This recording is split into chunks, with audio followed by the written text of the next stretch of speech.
Falar a respeito do movimento Eleições Limpas 2012. A OAB lançou ontem este movimento, um voto pela democracia. Doutor Márcio, esse movimento, com relação com a preocupação com relação às eleições 2012, e qual a maior preocupação hoje que existe com relação às eleições, já que nós vimos aí, infelizmente, muitas coisas acontecendo no nosso país, principalmente envolvendo políticos com desvio de verbas. Bom dia, é um prazer recebê-lo aqui no programa Tribuna Livre.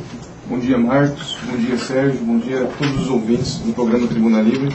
É um prazer também estar aqui presente hoje, nessa manhã, e falar um pouco em nome da OAB, da qual faço parte, e esclarecer, trazer, informar a população sobre esse movimento que a OAB lançou ontem, no dia 31 de maio, o movimento Eleições Limpas 2012, que tem o slogan: você denuncia, a OAB fiscaliza e a democracia acontece.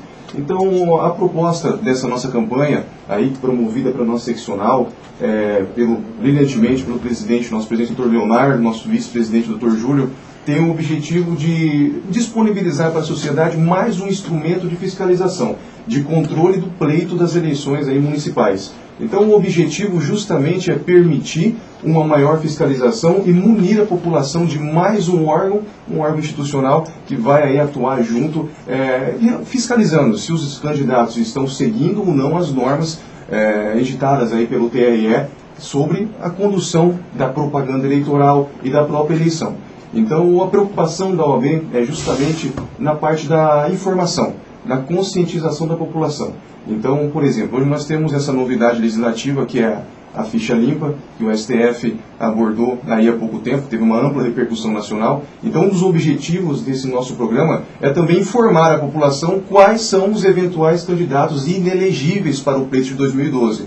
Então, nós temos um site que é o www.eleiçõeslimpas.oabms.org.br, aonde, além de legislação, informação, possibilidade de realizar denúncias, nós também vamos disponibilizar uma lista daqueles candidatos que sejam considerados inelegíveis pelo TRE.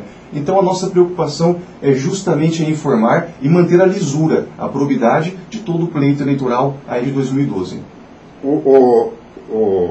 Como é que a OAB vai ter, por exemplo, acesso à lista dos inelegíveis? Como é que a OAB tem acesso, vai ter acesso a essa lista? Porque os inelegíveis não vão poder ser candidatos. Sim, na realidade... Se não vão poder ser candidatos, então se são inelegíveis, claro, não vai poder ser candidato. Na realidade, até essa lista, quem vai firmar em última palavra essa inelegibilidade, quem faz esse juízo de admissibilidade das candidaturas é o TRE, que é o nosso Tribunal Regional Eleitoral. E a OAB vai atuar nessa campanha, é uma campanha em parceria com o TRE. Inclusive, ontem, o nosso desembargador aí, Joenildo, estava presente também no lançamento, e nós temos aí essa parceria nesse sentido. É claro, aqueles que já tiverem a sua candidatura rejeitada pelo TRE não poderão participar do pleito, mas é importante que a população tenha ciência do porquê, do motivo e de quais são os candidatos que eventualmente podem participar de outra forma do pleito eleitoral, como apoiadores ou como qualquer outra função. Então, nós consideramos importante também essa consciência, mas não se resume a só isso. Se resume também nas questões das propagandas, do que é permitido, do que não é permitido, nas questões de crimes eleitorais previstos no nosso Código Eleitoral, se estão sendo cometidos ou não pelos candidatos durante a eleição. E a questão da inexigibilidade é mesmo algo de uma função pública nossa de deixar ciente a população de quais são os candidatos que hoje não passam por esse exame de admissibilidade nos termos da lei, da ficha limpa, a lei complementar 135 de 2010. Vamos supor, doutor, candidatos que a OAB considera inelegível, né? Que não poderia ser candidato que tem um processo, meio que não esteja totalmente incluído na ficha limpa, mas que já tenha sido denunciado, esses nomes vão para essa lista da OAB ou não? Na realidade, o juízo de admissibilidade, essa declaração de inexigibilidade vai ser feita pelo TRE, que é o órgão competente. Então a OAB vai trabalhar com as informações dadas pelo próprio TRE, informações inclusive que são públicas. O TRE não é uma exclusividade da OAB, isso já consta da lei, isso estará disponível com toda certeza no site do TRE, que também é outro instrumento que a população tem fácil acesso. E claro, a OAB vai apenas disponibilizar uma informação já passada pelo TRE, sem fazer juízo de valor, nos termos da lei. Então a nossa função é informar, é pegar uma informação vinda do órgão público, no caso o TRE, e passar para a população. A nossa atuação será imparcial nos termos da lei. O nosso compromisso realmente é com a nossa legislação, é com a lei, é que os candidatos sigam o que a lei diz. Então o juízo de valor, aí fica a critério, essa é a nossa intenção também, do eleitor. Então o eleitor que tem que formar a consciência, tem que pegar esses dados, tomar conhecimento e cada um fazer o seu juízo de valor, que é a sistemática da nossa democracia. Vai ser possível, por exemplo, nesse site da OAB, vai ser possível você conhecer os candidatos? A vida pregressa dos candidatos, mesmo depois do registro do tribunal, vai colocar vai ter uma biografia dos candidatos, né, tal, vai ter essa biografia, inclusive com a ficha de cada um ou não? A princípio não. A princípio não seria o objetivo, mesmo porque nós fugiríamos um pouco da nossa função imparcial. Mas com certeza vai ser um indício, só do candidato estar presente nessa lista, já é um indício de que há realmente, no caso, quais são hoje as condições para que um candidato se torne elegível. Então a lei da ficha limpa diz que o candidato que for cassado, que tiver o seu mandato cassado, o candidato que renunciar ao seu mandato antes da cassação, porque isso se tornou uma prática, não é? No nosso, não uma regra, mas uma prática reprovável, de que o candidato às vezes renuncia, aliás, o ocupante do cargo eletivo renuncia ao seu mandato justamente para fugir dos efeitos da cassação. Então esses também serão atingidos, já são atingidos pela lei, inclusive aqueles candidatos a um cargo eletivo que já sofreram uma condenação criminal e um rol de crimes previamente previstos na lei. Então essa informação, claro, mesmo porque a declaração de inelegibilidade ela não pode ser de forma infundada. Então a fundamentação, o motivo, isso com certeza vai ser exposto. E isso também vai ser uma informação dada, informada e também passada pela OAB, também pelo TRE, claro. Nós, na verdade, essas informações nós seremos um intermediário, um condutor. Inclusive no nosso site, ele consta um link do TRE, do site do TRE, do sítio eletrônico, que nos leva à legislação, à resolução atual que está em vigência nesse pleito e também, futuramente, a lista dos inelegíveis. Quer dizer, no site há todas as informações de todo o serviço que a OAB vai prestar com relação às eleições. Basta entrar no site e lá tem todos os caminhos, né, para... Exato. E principalmente, ainda não toquei no assunto, é o nosso principal instrumento de fiscalização, a denúncia. Então a OAB vai estar recebendo essas denúncias pelo site. O nosso site, que repito, é www.eleiçõeslimpas.oabms.org.br e também por um telefone especialmente designado, separado, para receber essas denúncias. De 24 horas, né? De 24 horas, em regime de plantão. Então nós temos colegas, porque o nosso trabalho na OAB é um trabalho em prol da sociedade e também da nossa classe. Claro. Vai ter uma pessoa lá para atender. Exatamente. Não vai ser a gravaçãozinha, não. Né? Não vai ser uma gravação, não vai ter esse risco. Vai ser realmente uma pessoa que vai ouvir, vai colher as informações e vai levar a nossa comissão responsável para passar essas denúncias para o TRE. E, se for o caso, para o Ministério Público para apurar eventual infração criminal. Mas tudo isso vai ser feito diretamente pela OAB, por telefone, pelo site e também pessoalmente nas nossas seccionais. Aqui na nossa subseção, na verdade, no nosso seccional de Campo Grande e nas 31 subseções no interior do estado. Todas estarão preparadas para receber denúncias. E, importante dizer, em regra, essas denúncias serão anônimas. Em regra, as denúncias não podem ser anônimas. Elas deverão ser identificadas, justamente para a gente preservar aí a lisura, preservar a probidade. É para evitar boataria. Exatamente, né? Evitar, por exemplo, algum interesse além do interesse social de simplesmente fazer uma denúncia ou outros interesses que podem subverter aí a fiscalização. Então, em regra, as denúncias não serão anônimas, a não ser em algum caso que realmente precise de uma proteção, algum caso mais sério, e que aí nós analisaremos se é o caso ou não. Sim, saindo um pouco dessa questão, você tem mais alguma pergunta? Não, só lembrando que o número do recebimento de denúncias aí pela OAB é o 9987-9235, doutor Márcio, 9987-9235, ou através do site www.eleiçõeslimpas.oabms.org.br, é a Ordem dos Advogados do Brasil, seccional Mato Grosso do Sul, ajudando aí com o movimento Eleições Limpas 2012, um voto pela democracia. Mas nós convidamos também o Dr. Márcio para falar a respeito de outros assuntos E um dos assuntos em pauta aí é a descriminalização das drogas, doutor Márcio. Nós temos aí, não é? Claro, os presídios superlotados. Hoje traz uma matéria aqui de que custa 5 milhões de reais, se não me engano, por mês, o que nós temos de pessoas que trabalham aí, estão presos como traficantes, que de repente eram usuários. Mas isso não pode aí liberar as drogas, ou seja, se pode fumar, se pode usar, eu também vou poder vender, né? Porque como é que você usa uma coisa que é proibido a venda? Como é que funciona isso, doutor Márcio? Isso, Márcio, é importante a gente... Eu só queria fazer uma adenda. A OAB participa dessa comissão de juristas que está elaborando esse anteprojeto do Código Penal? Com certeza, nós atuamos em conjunto e a OAB, nesses temas mais relevantes da sociedade, a gente sempre acompanha de perto, atuando dentro também das discussões. Certo. Então nós estamos acompanhando. Na realidade, é interessante a gente apontar aqui o que acontece hoje. Então muita coisa vem sendo dita, e até por alguns veículos de televisão, usando os termos errados que levam a população até um certo entendimento errado da lei. Na realidade, o uso de drogas ele não é crime. O usuário ele não é um criminoso por ser usuário.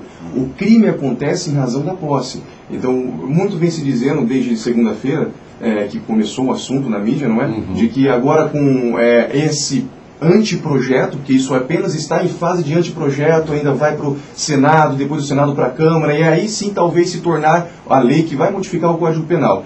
Então, esse dizendo que esse texto promete descriminalizar o uso da droga. Na verdade, o uso não é crime hoje, o que é crime é o porte. Então, quais são os prós e os contras? Na realidade, qual que é a intenção da comissão de juristas que está analisando o tema? Na realidade, estão fazendo uma visão desse assunto do usuário como um tema de saúde pública. Então, o que se entende hoje, de acordo com o entendimento da comissão, de que o usuário ele não deve ser tratado como um infrator.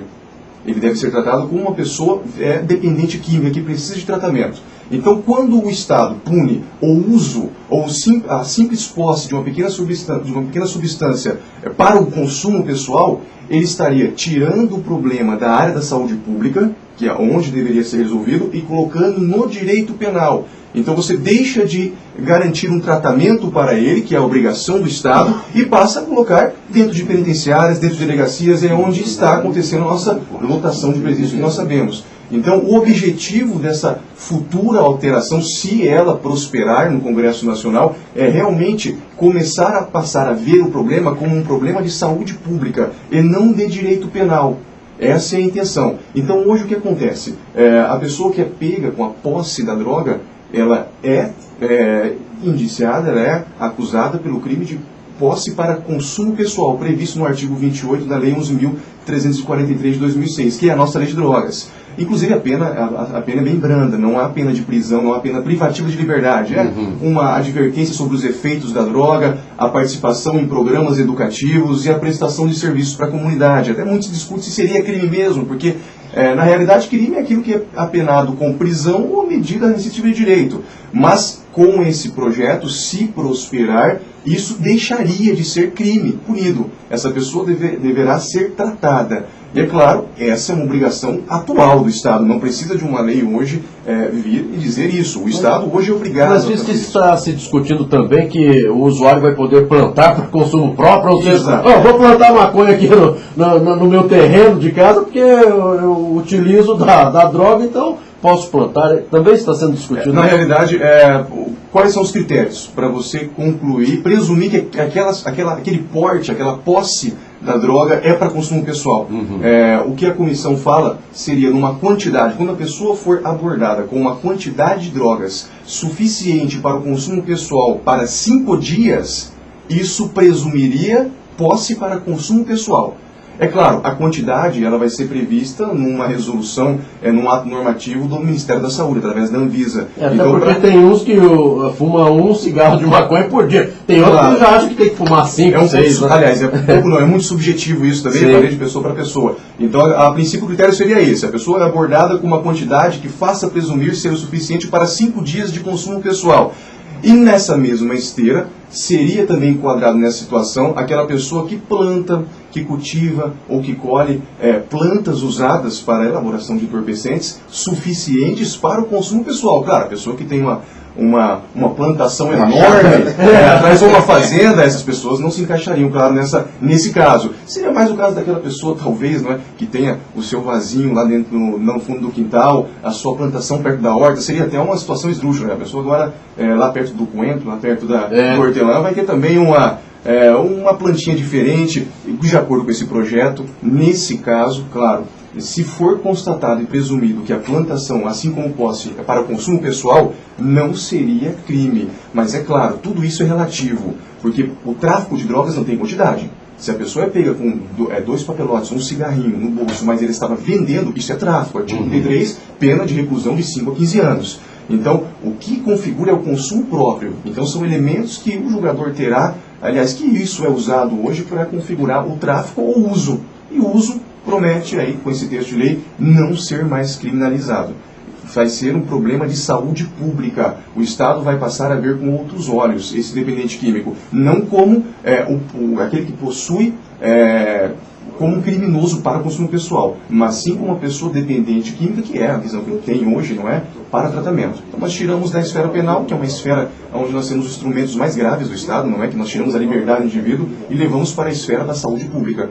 Então aqui na realidade é um empurrão a mais para o Estado, para ele voltar a se dedicar mais na questão da saúde pública, não é? Do usuário, do dependente químico. Então nesse sentido promete ser, claro, mais um instrumento para dirigir o Estado nesse sentido. Doutor Márcio, vou aproveitar nessa visita. Condenação por homicídio, área criminal. Aconteceu aqui no Mato Grosso do Sul, uma pessoa foi condenada a 18 anos de cadeia. Bem, logo depois, aí acho que já na área civil, e aí o senhor me corrija se eu estiver errado, foi condenado por danos morais a R$500 mil. Esse tipo de condenação, claro, tirando da área criminal, é comum, porque ele foi apenado com 18 anos de cadeia por ter tirado a vida. E ao mesmo tempo a família entrou na área civil por danos morais e foi condenado a pagar R$500 mil. Tomara que isso seja comum e que as pessoas comecem a sentir também no bolso esse tipo de crime, não é? É que infelizmente parece hoje que a dor no bolso é maior do que na própria liberdade, não é? É verdade. Então às vezes se tem a impressão de que essa medida civil seria mais efetiva do que a criminal, talvez. Mas é possível, claro, no direito nós não temos a dependência das esferas cíveis e penal em regra. Então é possível, é totalmente admissível que a pessoa seja responsabilizada criminalmente no juízo criminal e responsabilizada civilmente no juízo civil, porque são esferas independentes. Então isso é possível. Uma coisa é você praticar um ato